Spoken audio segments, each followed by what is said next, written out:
읽겠습니다. 누가복음 4장 16절로 30절의 말씀입니다. 이 시간에는 제가 16절로 21절까지만 봉독하겠습니다. 예수께서 그 자라나신 곳 나사렛에 이르사 안식일에 늘 하시던 대로 회당에 들어가사 성경을 읽으려고 서심해 선지자 이사야의 글을 드리거늘 책을 펴서 이렇게 기록된 데를 찾으시니 곧 주의 성령이 내게 임하셨으니 이는 가난한 자에게 복음을 전하게 하시려고 내게 기름을 부으시고 나를 보내사 포로된 자에게 자유를 눈먼 자에게 다시 보게 함을 전파하며 눌린 자를 자유롭게 하고 주의 은혜의 해를 전파하게 하려 하심이라 하였더라. 책을 덮어 그 맡은 자에게 주시고 앉으시니 회당에 있는 자들이 다 주목하여 보더라. 이에 예수께서 그들에게 말씀하시되 이 글이 오늘 너희 귀에 응하였느니라 하시니 아멘. 할렐루야. 이 시간에는 오늘 읽은 누가복음을 본문으로 해서 상황이 말씀을 삼켜버릴 때라는 제목으로 말씀을 증거하도록 하겠습니다. 여러분, 제목을 보시고 좀 어떤 느낌을 받으셨습니까? 상황과 하나님의 말씀, 그 사이에서 우리의 신앙이 균형을 유지하는 것이 참으로 중요하다, 그런 말씀을 오늘 좀 나누기를 원합니다. 하나님은 우리가 처한 상황을 보고 계십니다. 그리고 중요하게 생각하십니다. 하나님은 초월에 계신 하나님이시지만 동시에 이 땅의 역사를 주관하시는 분이고 이 땅의 큰 역사뿐만이 아니라 우리 각 개인의 역사까지도 주관하시고 관여하시고 인도해 주시는 하나님이십니다. 우리는 진공 상태에서 신앙생활을 하는 게 결코 아닙니다. 신앙이라는 것은 단순한 이론과 개념이 아니라 구체적인 삶의 현장에서 경험되어지는 것이지 않습니까? 그래서 상황을 무시하고서 무조건 하나님의 말씀을 무슨 주문 외듯이 그렇게 붙들고 산다고 저 사람 참 신앙이 훌륭하다라고 말할 수는 없다라는 겁니다. 그렇다고 해서 여러분, 내가 처한 그 상황이 기준이 되고 나의 상황이 중심이 되어서 하나님의 말씀을 삼켜버리는 것 또한 큰 문제가 아닐 수 없습니다. 오늘 본문에 기록된 나사렛 회당에서 일어난 그 사건을 우리가 살펴보면서 그 회중들의 반응을 보면서 나는 어느 편에 서 있는가 한번 자신의 믿음의 상태를 생각해 보시고 하나님께서 은혜 주셔서 우리 안에 심령의 변화가 일어나고 삶의 변화가 일어날 수 있기를 주님의 이름으로 축복합니다. 오늘 본문은 누가복음 전체에서 아주 중요한 부분입니다. 예수님이 자기 자신을 어떤 존재라고 생각했는지가 드러나고 있고요. 주님이 왜 이 땅에 오셨고 무엇을 이루실 것인지를 잘 보여주고 있는 본문입니다. 누가복음 4장은 어떤 기사로 시작하고 있습니까? 광야에서 예수님이 마귀에게 시험을 받으신 그 사건으로 4장은 시작하고 있습니다. 그리고 오늘 나사렛 회당에서 예수님이 설교를 하시는, 말씀을 전하는 그 장면으로 전환이 되고 있습니다. 그러니까 광야에서 시험을 받으신 것과 오늘 본문인 회당에서 말씀을 전하시는 것이 이어서 나오고 있는데 그 중간에는 사실 꽤 오랜 시간이 흘렀다라고 볼 수가 있습니다. 우리가 읽진 않았지만 바로 앞부분인 14절과 15절을 보면 그러한 시차가 있다는 것을 우리가 발견하게 되는데요. 예수님이 다시 갈릴리로 돌아가셔서 여러 회당에서 말씀을 전하셨다라고 누가는 알려주고 있습니다. 그리고 뭇 사람에게 칭송을 받았다라고 말씀하고 있습니다. 그러니까 오늘 본문인 나사렛 회당에서 예수님이 거기 말씀을 전하시기 전에 이미 예수님은 다른 지역에서 능력 있게 말씀을 전하셨고 사람들의 칭송을 받으면서 엄청난 인기를 구가하고 있었다라고 볼 수가 있습니다. 그리고 마침내 예수님은 자신의 고향인 나사렛으로 오고 계십니다. 그리고 회당을 방문하셨습니다. 16절 말씀 다시 보시죠. 예수께서 그 자라나신 곳 나사렛에 이르사 안식일에 늘 하시던 대로 회당에 들어가서 성경을 읽으려고 서심해. 무엇을 볼 수 있습니까? 우리 주님은 안식일만 되면 회당 예배에 계속해서 정기적으로 참석하셨구나라는 것을 우리가 발견하게 됩니다. 이날은 나사렛 회당 예배에 우리 주님이 참석을 하셨는데, 이날은 주님이 말씀을 전하고자 하셨습니다. 회당 예배를 인도하는 사람에게 성경 두루마리 성경을 넘겨받아서 주님은 이사야서의 일부를 펴서 읽으셨습니다. 그 내용이 18절과 19절의 말씀인데요. 다시 한번 보십시오. 주의 성령이 내게 임하셨으니 이는 가난한 자에게 복음을 전하게 하시려고 내게 기름을 부으시고 나를 보내사 포로된 자에게 자유를, 눈먼 자에게 다시 보게 함을 전파하며 눌린 자유를 자유롭게 하고 주의 은혜의 해를 전파하게 하려 하심이라 하였더라. 너무나 유명한 말씀입니다. 이사야서 61장 1절과 2절, 소위 종의 노래라고 알려진 그러한 중요한 본문입니다. 이사야 선지자는 이 마지막 때가 되어서 모든 것을 하나님이 새롭게 하실 그때를 바라보면서 이런 내용을 기록을 하였습니다. 이 말씀을 통해서 우리는 예수님이 자신의 그 사역을 굉장히 중요한 시점에 이 이사야 61장의 말씀을 통해서 자기가 누구인지를 지금 보여주고 계신 겁니다. 왜 이 말씀을 주님이 인용하고 읽고 계시겠습니까? 주님이 자기 자신의 그 자의식, 어떻게 생각하고 있는지를 우리가 볼 수 있는 부분입니다. 누가복음 바로 앞장인 3장으로 가보면요, 예수님이 세례를 받으셨지요. 세례를 받고 올라오실 때에 하늘이 열리면서 성령이 비둘기 같은 형체로 그 위에 임하시면서 하늘에 음성이 있었지요. 뭐라 했습니까? 너는 내 사랑하는 아들이라, 내가 너를 기뻐하노라.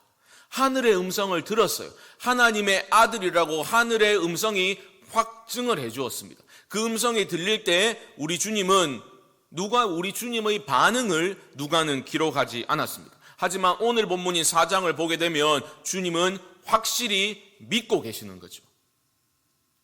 성령이 나에게 임했다라는 것을 믿고 있는 것이고, 이사야 61장의 그 약속이 지금 자신을 통해서 이 땅 가운데 성취될 것이다 라는 것을 믿고 계신 그런 모습을 우리는 발견하게 되는 겁니다.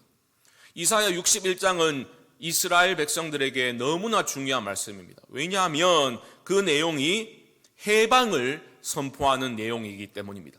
우리 주님이 읽으신 이 본문은 사실은 두 구절을 병합해서 읽은 것이다 라고 볼 수 있는데, 이사야 61장의 1절과 2절 그리고 이사야 58장의 6절을 합쳐서 지금 주님이 읽으신 것이라고 보시면 됩니다.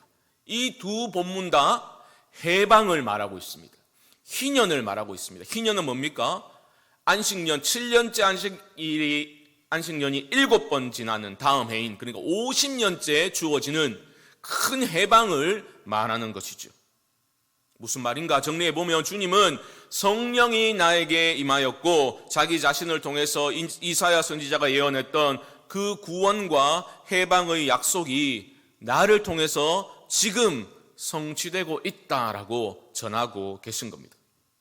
말씀을 읽으셨습니다. 그리고 그 두루마리 성경을 그 사람에게, 회당에 있는 사람들에게 넘겨준 다음에 예수님은 앉으셨습니다.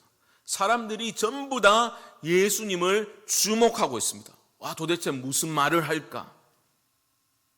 이 당시에 로마의 압제 가운데 있던 유대인들에게 있어 이사야서에 기록된 그 해방을 상징하는 희년을 노래하는 이 약속의 말씀, 너무나 소중한 말씀이었습니다.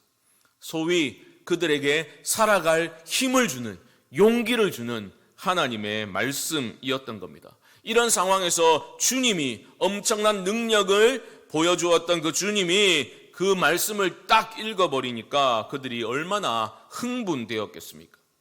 그래서 예수님을 막 주목하고 있는 거죠. 바로 그때 주님께서 이렇게 말씀하십니다. 21절 다시 보십시오. 이에 예수께서 그들에게 말씀하시되 이 글이 오늘 너희 귀에 응하였느니라 하시니, 이사야서에 기록된 이 말씀이 바로 오늘 너희 귀에 응하였다, 성취되었다라고 선포하고 계십니다. 언젠가는 구원이 임할 거야, 좋은 날이 언젠가는 오겠지, 좀 기다려봐 라고 말씀하신 게 아니라 오늘 이 약속이, 이 말씀이 너희 귀에 응하였다, 오늘 성취되었다라고 선포해 버리신 겁니다. 그러니까 얼마나 그들이 놀랐겠습니까?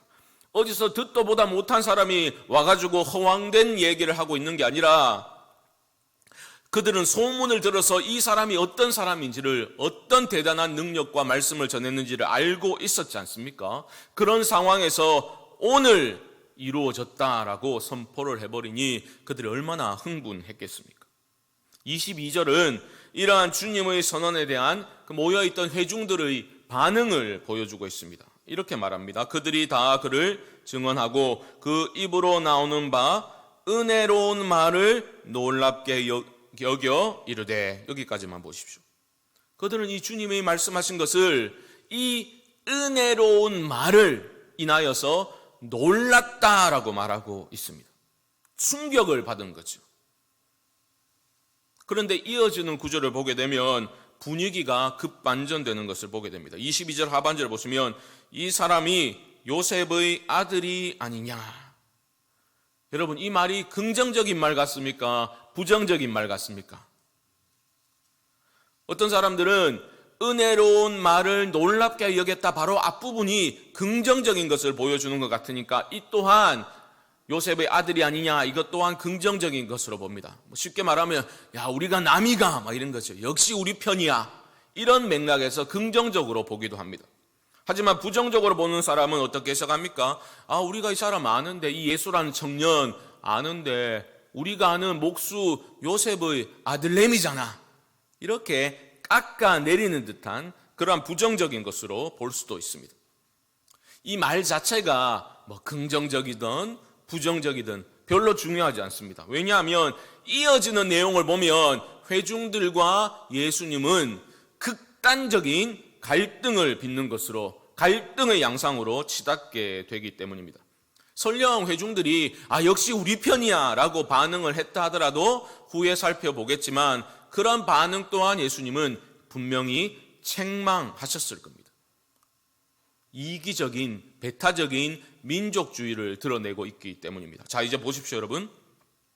주님은 그들의 반응을 보시고 그들의 중심을 꿰뚫어 보셨습니다. 그래서 그들의 잘못된 생각을 들추어내고 계시죠. 23절 말씀을 한번 보십시오. 예수께서 그들에게 이르시되 너희가 반드시 의사야 너 자신을 고치라는 속담을 인용하여 내게 말하기를 우리가 들은 바 가버나움에서 행한 일을 내 고향 여기서도 행하라 하리라. 무슨 말입니까? 의사야 너 자신을 고치라라는 말은 환자 보기 전에 너 자신을 먼저 돌보라, 우선순위에 대한 것이라면, 지금 예수님은 회중들이 예수님을 향해서 이런 마음을 갖고 있다는 것을 간파하신 겁니다. 야, 네 고향부터 먼저 챙기고 여기서 기적도 행하고 능력도 하려면 여기서 먼저 해야지, 그 가버나움에서 했던 거 여기서도 우리한테 똑같이 보여봐라. 그들이 마음으로 이런 생각을 갖고 있는 것을 주님이 꿰뚫어 보고 계신 겁니다. 너무나 편협한 집단적인 이기심, 이기주의를 간파하신 거죠.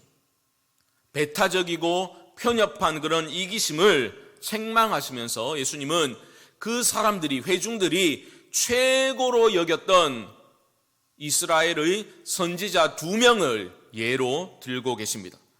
누굽니까? 바로 엘리야와 엘리사입니다. 25절과 26절에는 엘리야 시대에 이스라엘에 큰 흉년이 들었는데 그때 엘리야가 누구에게 갔냐라고 말하고 있는 거죠. 누구에게 갔습니까? 이스라엘에 많은 과부들이 있었지만 이방 땅인 시돈의 사렙다 과부에게 엘리야가 갔다라는 거죠. 아니요, 정확히 말하면 간 게 아니라 보내심을 받았다라고 기록되어 있습니다. 하나님이, 이스라엘의 하나님이 이방 여인에게 최고의 선지자 엘리야를 보내셨다라는 거예요. 또 27절에는 엘리사를 언급하고 있는데 또한 그런 내용입니다. 이스라엘에 많은 나병 환자들이 있었는데 깨끗함을 입은 사람은 누구라고요? 이방 사람이라는 겁니다. 수리아 사람 나만 혼자 깨끗함을 입었다라고 말하고 있죠. 이 두 선지자를 예로 들어서 지금 회중들의 그러한 지독한 자기 중심적인 신앙, 편협하고 배타적인 믿음을 주님은 들추어내시고 책망하고 계시는 겁니다. 이 예를 딱 들어서 말씀하시자마자 전문 용어로 그 회당이 분위기가 어떻게 되었겠습니까? 갑분싸라고 하죠. 뭔지 아세요? 갑자기 분위기가 싸늘해졌다, 싸해졌다. 예수님이 그 사람들이 흥분해가지고 막 우리에게 꼭 필요한 말씀을 전해주실 줄 알았는데 이런 이야기를 해버리니까, 야, 이스라엘에 그렇게 많은 일들이 있었지만 하나님이 이방인들에게 너희가 최고라고 여기는 선지자를 보내셨다라는 거예요. 이 말을 듣고 회중들이 돌변합니다. 28절 보십시오. 회당에 있는 자들이 이것을 듣고 다 크게 화가 나서, 자신의 치부가 드러나게 되면 우리는 화를 내지요. 마찬가지입니다. 이들도 자신의 감추어진 부끄러운 것들, 그 중심에 들어있던 그 편협한 이기심이 들추어지자 그들은 분노로 채워졌습니다. 그 분노는 폭력적인 행동으로 표출이 되고 있습니다. 29절 말씀 보십시오.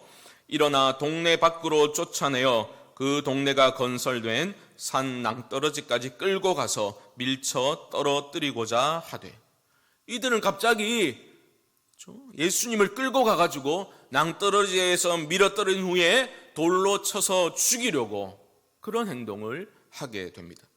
그런데 아직 죽음의 때가 아니죠. 우리 주님 아직 하셔야 될 일들이 있습니다. 그래서 그것을 누가는 간략하게 표현합니다. 예수께서 30절 보시면 예수께서 그들 가운데로 지나서 가시니라. 저는 오늘의 이 본문을 묵상하면서 우리 믿음이란 게 도대체 뭘까? 그런 생각을 다시 한번 해보게 되었습니다. 좀 딱딱한 말씀이긴 하지만 지금부터 여러분들에게 한번 적용해 보시면 좋을 것 같아요. 은혜로운 말씀이 선포되었습니다. 그런데 그들은 말씀으로 받지 못하고 있습니다. 자기 중심적인 생각과 고집에 사로잡혀서 예수님을 오히려 배척하고 죽이려고 달려들고 있는 그런 모습이죠. 그 회중들의 모습을 떠올려 보면서 어쩌면 저들의 모습이 우리 가운데 나타날 수도 있겠다, 그런 생각을 하게 됩니다.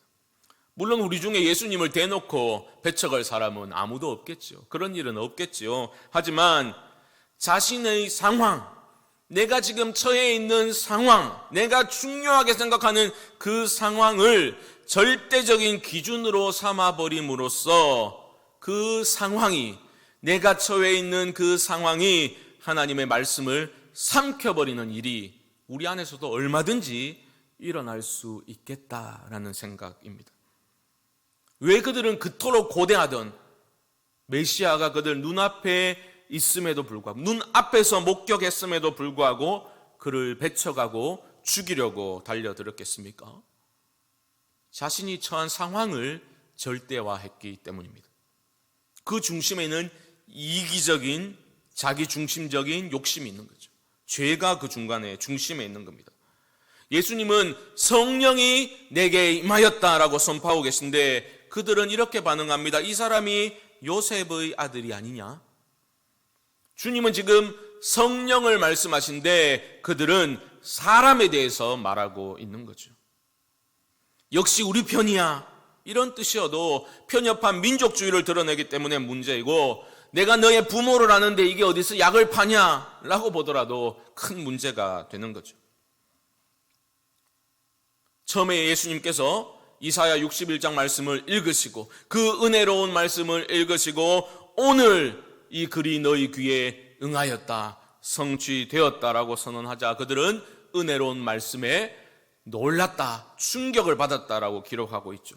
하지만 거기까지입니다. 거기가 끝이라고. 더 이상 나아가지 못합니다. 도리어 예수님을 배척해 버립니다. 상황이 말씀을 삼켜버린 겁니다. 도대체 무슨 상황이길래 계속 삼킨다 하느냐?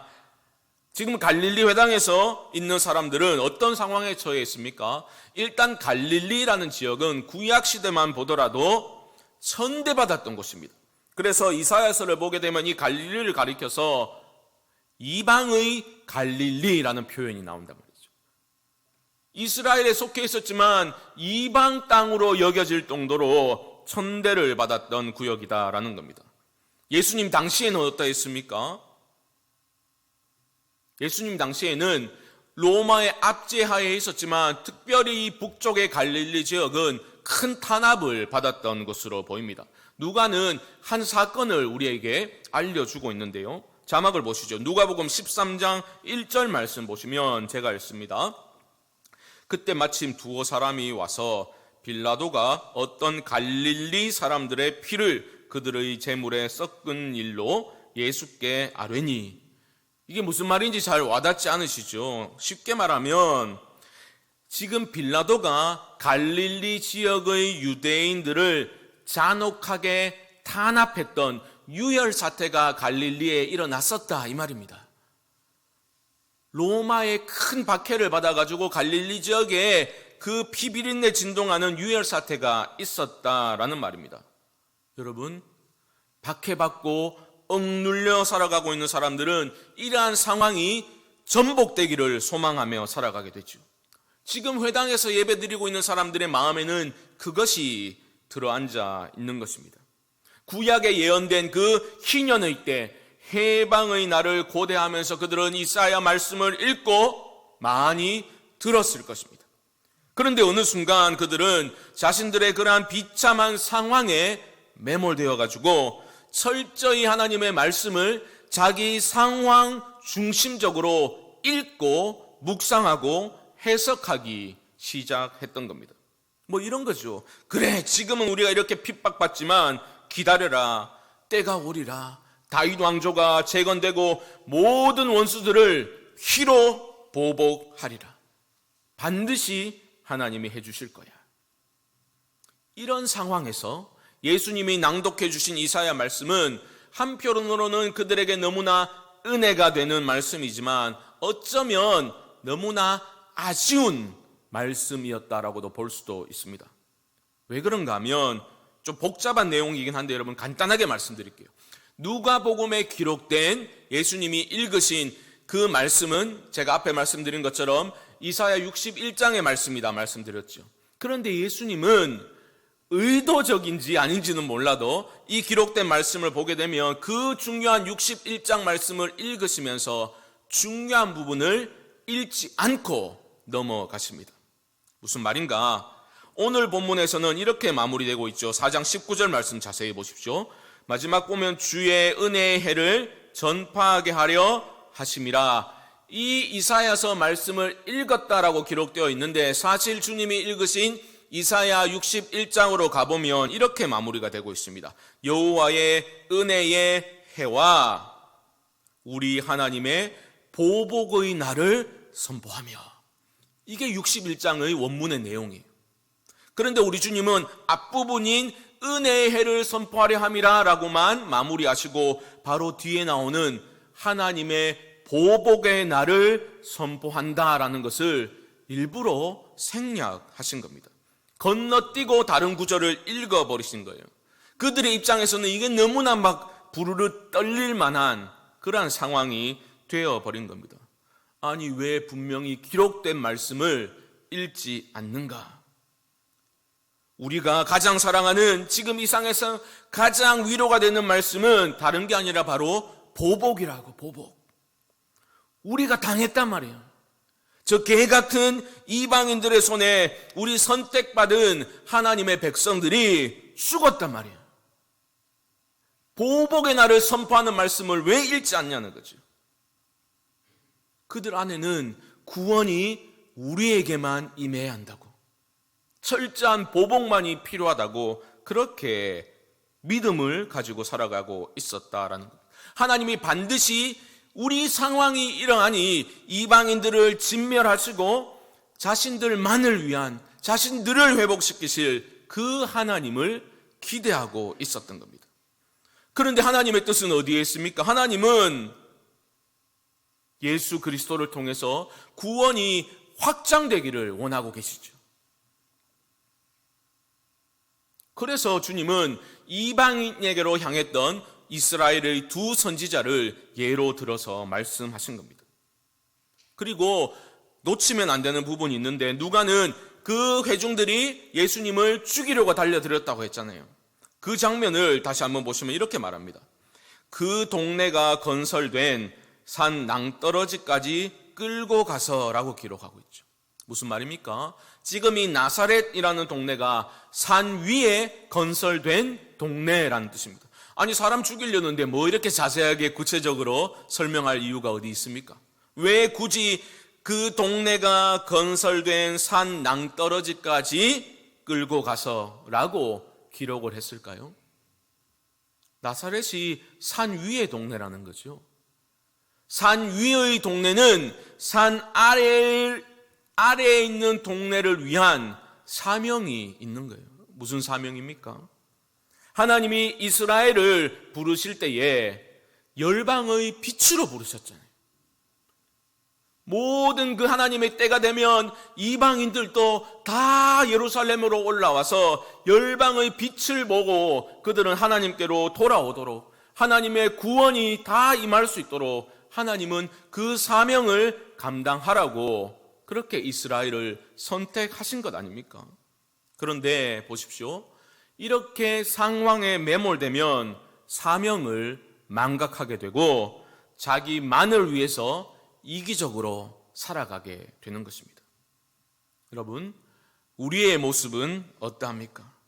우리도 때로는 믿음을 말하면서도, 믿는다 말하면서도 그 믿음이라는 것은 하나님이 하실 일들에 대한 믿음이 아니라 하나님이 반드시 하셔야 한다고 믿고 있는 나의 확신을 믿음이라고 착각할 때가 얼마나 많은지 모르죠.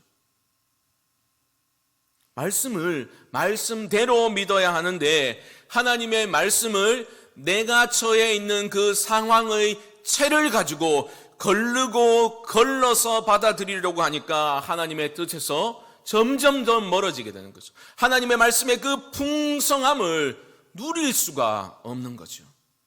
내가 가진 상황의 채로 자꾸만 걸러내기 때문입니다. 말끝마다 말씀을 인용하고 기도도 말씀을 줄줄 암송하면서 잘 하는데 하나님의 말씀이 내 삶 가운데 역사하지 않는 거죠. 말씀을 줄줄 암송하면 뭐합니까? 말씀 인용은 마귀도 합니다. 누가복음 4장 광야에서 마귀가 예수님 시험하실 때 다 구약 성경을 인용하면서 예수님을 시험하셨지 않습니까? 시험했지 않습니까? 마귀한테 높이 말씀하면 안 되는데 죄송합니다. 다 성경 인용해가지고 예수님을 시험했다고요, 나쁜 놈이.